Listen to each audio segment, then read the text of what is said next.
they were like Nazis. Everybody looked out for themselves naturally, and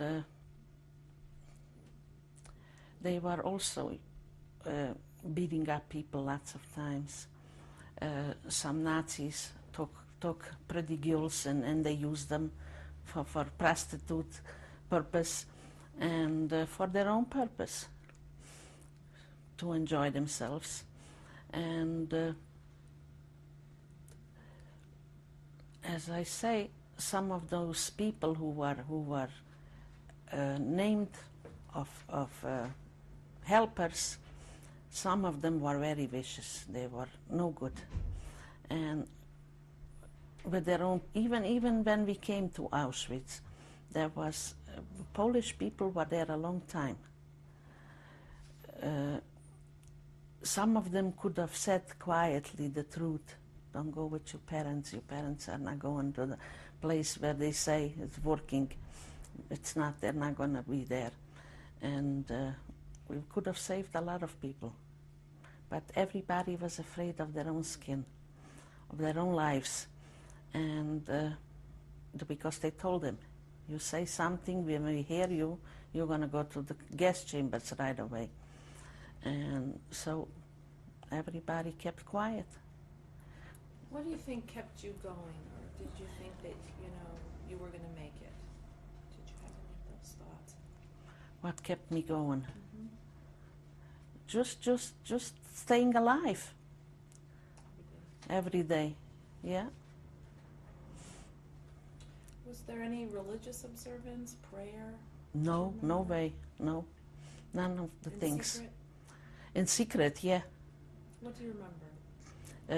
It came like before the holiday, before Yom Kippur, people prayed in private, and Yom Tov, and Shabbos, every Saturday.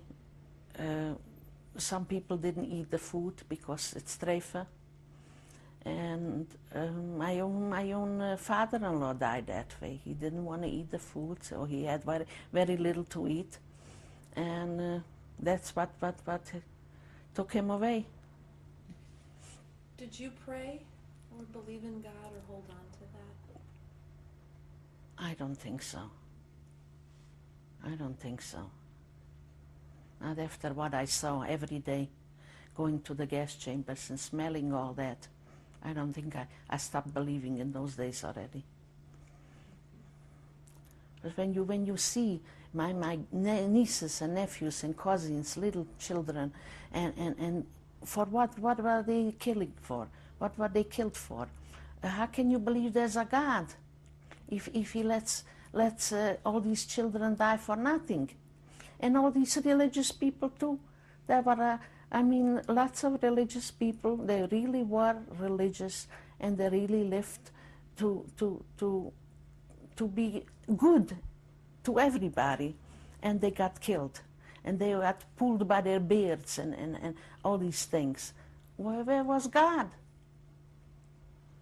So I didn't believe in those things anymore, and now it's hard for me too, even though I have my daughter. Her children are raised in yeshivas. Maybe I'll even have a rabbi for a grandson. But me in my heart, I haven't got any feelings. I say sometimes, oh, I hope God will do this. He'll talk about God, but somehow I don't believe in him. And this is what Auschwitz did. This is what the Nazis did. It's hard to believe in something when you see such a things happening. So I want to jump to where you were very sick and your sister had to carry you to your work, and it was October of 1944 and you were going to the hospital. Maybe you could talk a little bit about what happened. Yeah. Well, before, as I said, I had to walk in the cold weather without not enough clothes on, and my feet were already frozen. I had balloons swollen up, water balloons, And it was hard every day just to keep yourself alive, because you knew once you go into the hospital, you're not going to have treatments. You're just they're just gonna take you to the crematorium. So you tried, no matter how bad you felt, no matter how much painful you felt, you still tried to go on with your life, to save yourself. Did having your sister with you help a lot? Yes, yes. Without her, I wouldn't be alive today. I wouldn't be alive. And with other people too. When I was in the hospital, the Russians were getting closer, and then one day they were close by. Did you hear them? How did you know they were getting close? Even People some of the Nazis were running away, and some of them stayed, and they said, well, maybe the war will be over soon. They talked about it. They didn't hide no more, because they were afraid of their own lives already. So in the hospital, they were hollering, alle Juden raus, raus, alle Juden. And some people were able to walk yet, and they left. I was lucky. I had a Russian prisoner in next bed of me, and she said, don't you dare go out. You come to my bed, I'll cover you, and we'll just say nobody else is here. And that's how I stayed alive. What month was this? In October, before the Russians came into the camps. You were hiding in her bed? In her bed. Could Yes. you get out of the bed, or did you have to stay there for many I hours? I crawled. I wasn't able to walk. That's all I did is crawl. Because of your feet? Yes. I wasn't able to walk at all. Where was your sister at this point when you were in the hospital? At this point, she was probably walking out of Auschwitz, and got shot because she wasn't able to walk anymore either. She was weak herself, and she wasn't able to walk that fast. And those people all were shot in the streets near Auschwitz. As they were leaving the camp? Yes. So did you hear shots, or how did Yes, you know? we heard shots. We heard shots for a lot of days from the war, the bombarding and everything. We knew what's going on. There was an uprising in October of some Jewish people had blown up one of the crematorium. Had you seen that or heard that? We heard about it because we heard about everything there. If somebody was trying to escape, we heard it. They woke us up any time of the night. They took us out of the barracks, and we had to stand in the line.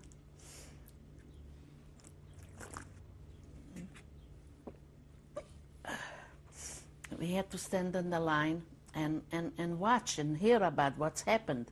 So we heard about the bombarding too.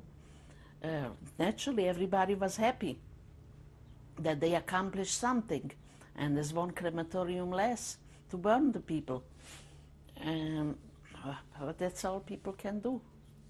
They didn't have much to fight with or anything. These were already people who brought in things through the fences. Do you know what happened to them, or did you see what happened to them? They said that they were who were caught. They were also or shot and or just put into the crematorium. So how long were you in the hospital? Not very long, a few weeks maybe, a week or two.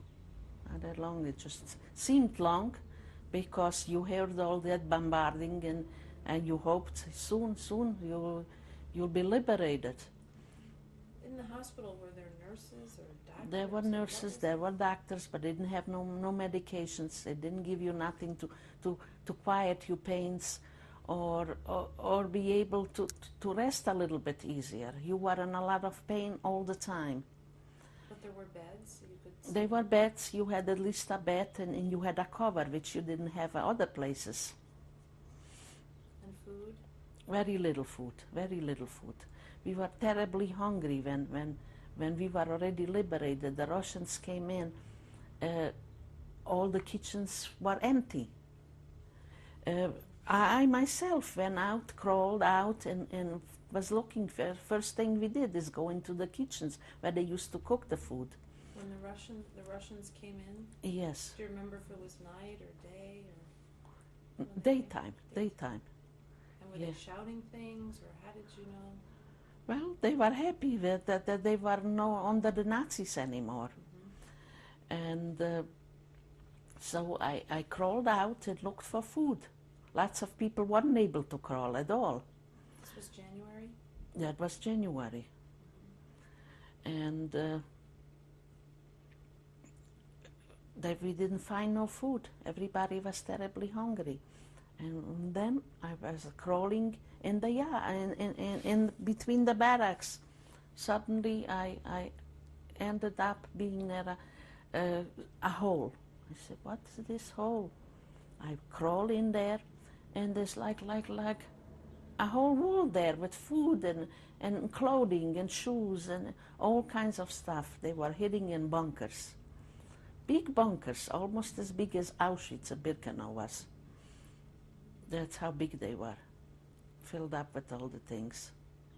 And that's where I found potatoes and some things, and I took them out, put them in one of clothing things, and pulled it to the barracks and gave it out to the people to eat. The people in the hospital? Yes.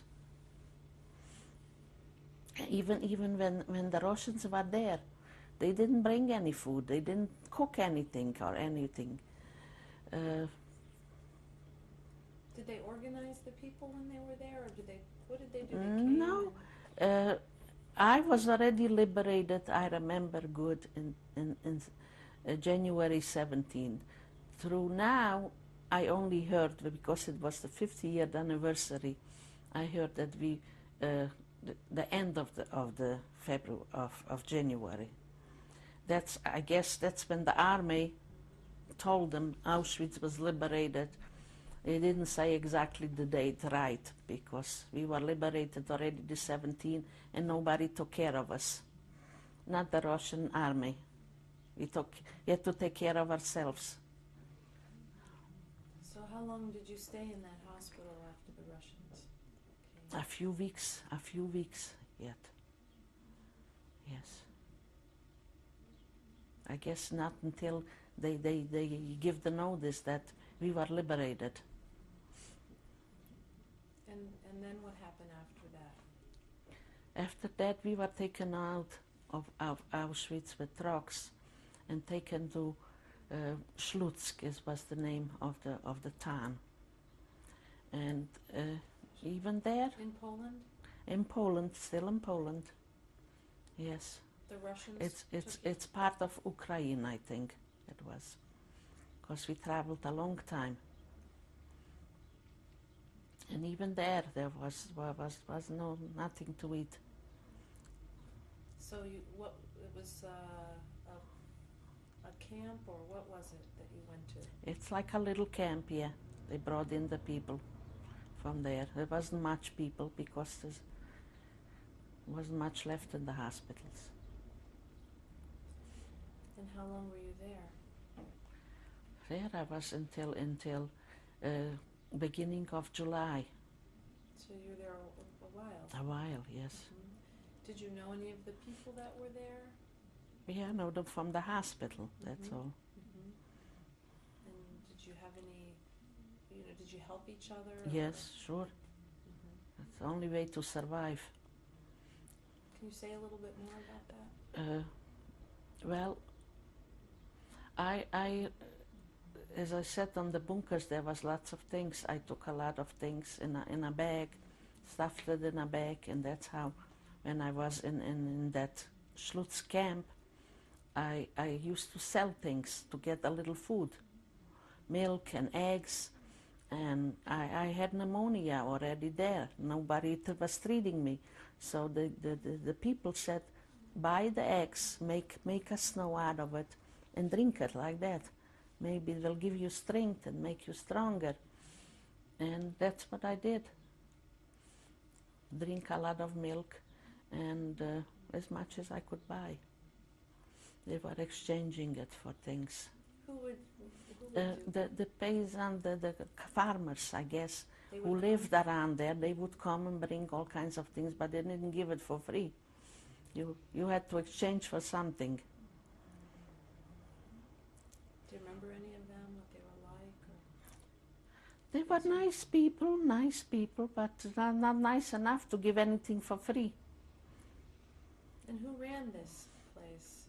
And Just the soldiers who liberated us, a few. were they nice to the Jewish people? No, not really. If they didn't try to get some food for us and get doctors and get anything to help us, they weren't really nice. Were you getting any news, world news, or talking to people about your family, or what kind of things were you thinking about this time? No, we didn't know about anything until we got home. So at that point, when you left there in July, then, where did you go? I traveled for about 3 days and 3 nights on a crowded train with a lot of people, with a lot of soldiers, a lot of Nazis maybe too, and got to Munkach after 3 days. There we found a home for people like us, and there we had already food. This was Munkach, was the ghetto you had been at? Yeah, And yes. you decided to go back to look for family? Yes, I decided to go back. They were asking, where do you want to go, where do you want to go? We were able to go to any country we asked for. And I still had hope. Even though I saw everything, I still had hope that I'll find some family, somebody alive. And that's what pulled me to go back. And so when you got there, do you remember what that was like when you arrived? They moved back to Well, Auschwitz? I saw people, and naturally I hoped. I was telling them I'm looking for this and this person. And they said, yeah, she's alive, and they're alive, and this one is alive. There's already more news to hear. I didn't stay long there. I was only there one night. By the morning, my sister was there. She found you, or? She came already with the train, and she took me away from there. What was that reunion like? Oh, great. You can't imagine how good it felt to know that some of the family is still alive. That you got somebody. I remember sleeping with her and hugging her all the time.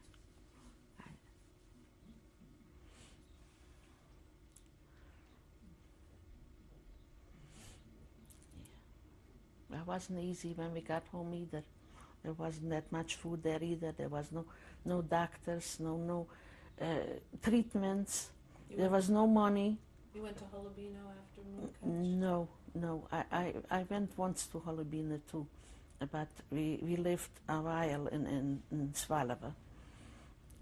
Once I went back to Holobino because I knew my mother hid some jewelry in a spot where I hid it myself.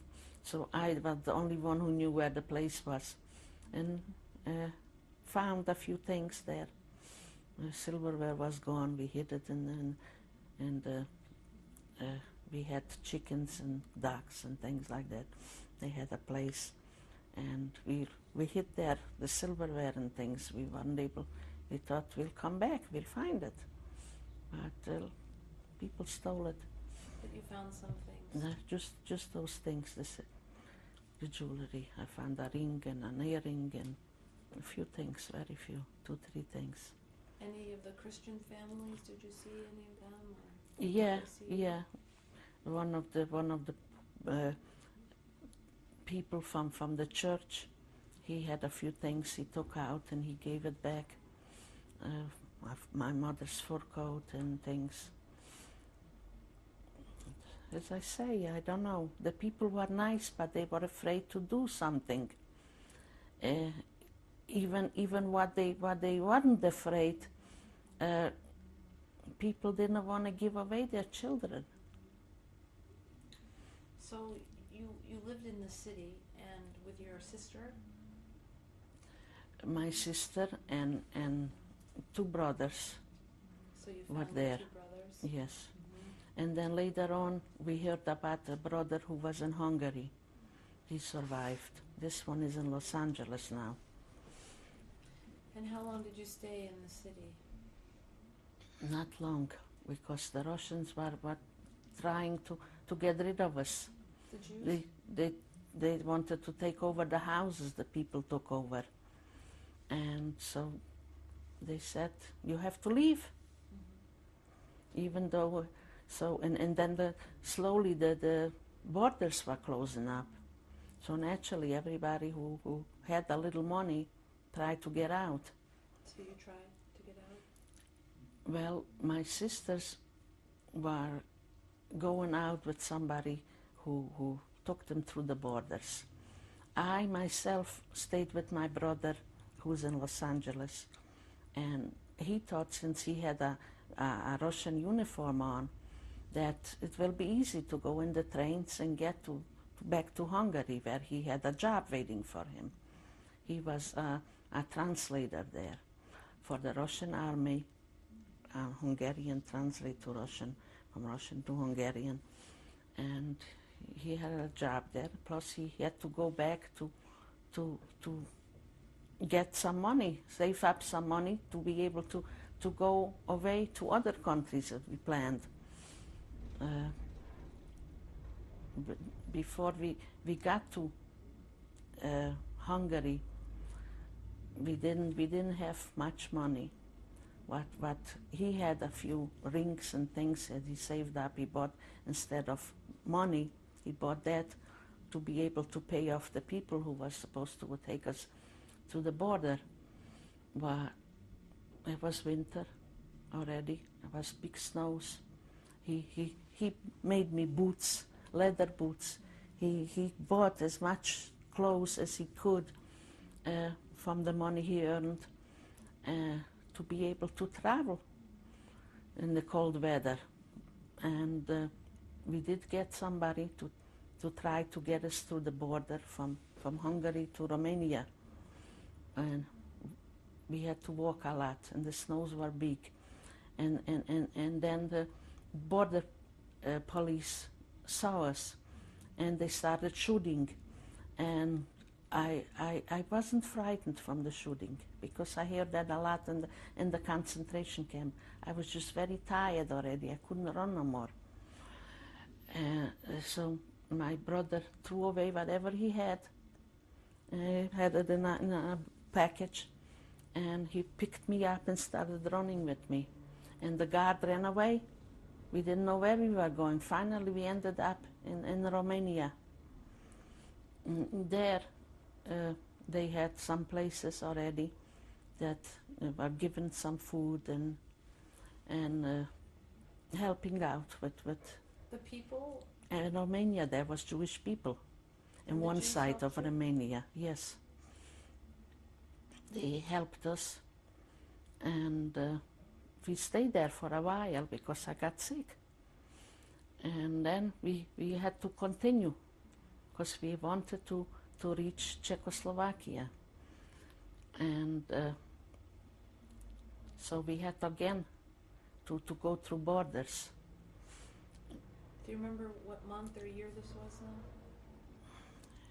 It was in the winter already, Of 1945. Mm-hmm. Yeah, and it took us a long time to get through the borders. We got to Czechoslovakia. In Czechoslovakia there was already White Cross and Red Cross, and they tried to help a little bit. So you found there was more help there? Yeah, once we got to Czechoslovakia. Very hard too. We had to stay a few months till they got some papers to get us going farther. And then my sister came. from Belgium, and she had a little money saved. And where were you in a sanatorium? that was in Hungary. In Hungary, I went into this child kibbutz-like. It was like a kibbutz-style living. Some of the people who were healthy enough went to work and brought in money, and we bought food for it, and we were able to take care of ourselves that way. And some were working inside in the houses, cooking, cleaning, washing, all these things. And then I got sick.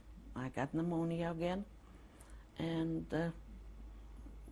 they took me to the hospital, and then they took me to a sanatorium. I was there for 3 months getting treatments. On my back they gave me big needles to fill up. I had a spot on the lung, and they had to close that up. Like calcium needles, something. Was this before the Romanian border incident or after? After, yes. And as I say, I stayed there 3 months, and they didn't have much food there either. Sometimes my brother used to come, bring a little food, or I went to his apartment. Once I found a Russian who made a scrambled egg from I don't know, 7 eggs, 8 eggs maybe. It was a lot, and I took it and ate it all up. I was so hungry. In the hospital they didn't give much food either, and if you didn't have food, you weren't healing good enough. Every night I laid with people who had tuberculosis, and every night I heard them breathing, and suddenly they stopped and they died. I had a young woman my age. She had all her toes cut off on the feet, and other young men and women there. We met in the sanatorium. Jewish? Jewish, sure, from the concentration camp. And sometimes there was a room, there was a piano, somebody made music, and we sang and made a little bit life happier. But most of the time it was terrible there too. As I say, there was no food, and you couldn't get well. And every day, less and less people got left. It was terrible just staying there and hearing them breathe and watching them, and every day somebody else died. So it was another hell going through again. And then I left. I had to go. I was supposed to stay a whole year in the sanatorium. They gave me some penicillin, and we left. We went through the Hungarian border into Czechoslovakia. He bought cigarettes and paid off the guards, and they let us through, and got to Czechoslovakia finally. And there I was taking the medication for a long time yet, even when after I got to Belgium. And in Czechoslovakia, you were reunited with another sister? I was reunited with that sister who came from Belgium to take us back there. Only the 2 sisters, me and my sister, the twin sister Yoli. She was going to take there. And the others were going to Palestine. In those days still was Palestine. So they left for Palestine. One brother left. And one brother was already married. Yitzhak was already married. So he stayed with his wife there in Czechoslovakia. And I went through yet hell going to Belgium. We had to get for France first, to the Red Cross and Blue Cross. They helped us with passports, and we got to Paris, to France. We stayed there, had to stay there again to get a passport to go back to Belgium.